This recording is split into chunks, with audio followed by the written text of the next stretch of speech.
How did the murder of Austin Metcalf turn into this? Shut your when a man what did you do?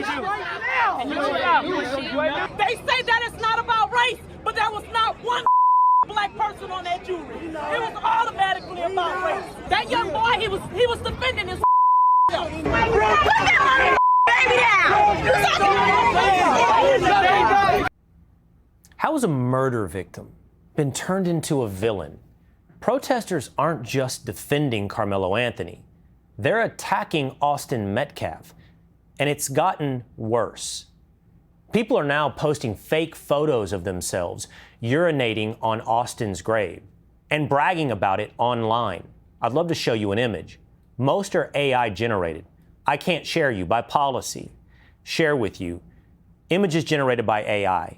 But the news story is that people are using AI to put themselves over the grave of Austin Metcalf and urinating. Here's a description of one of the posts where they wrote next to this image, F Austin Metcalf, hashtag free Karmelo Anthony, followed by several middle finger emojis. It's despicable. It's shameful. It's unbelievable. And you're not just seeing it on social media. It's no longer just a few crazies. This type of mindset has made its way into academia. A professor at Howard University, Dr. Stacy Patton, wrote an article blaming Austin Metcalf's family for his own death because they, quote, failed to teach him that black boys have boundaries. Here's what was written.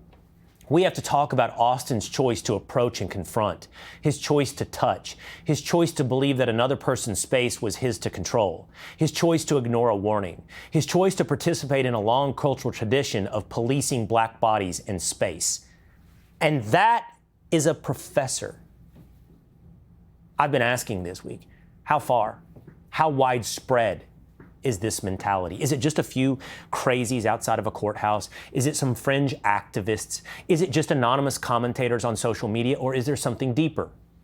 I asked Jeffrey Mead this exact question.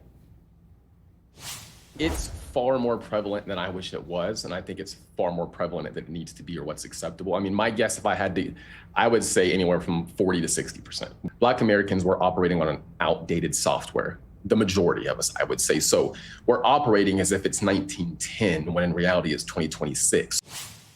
40 to 60% of Black America, that's his estimate. And if that's accurate, that should concern every American. Meantime, the judge who handled Karmelo Anthony's case says it seemed like he was a nice young man and now has a better understanding of the consequences of committing a crime like he did. Be sure to like and subscribe for all the Fox News latest on YouTube and catch full shows streaming now on Fox One.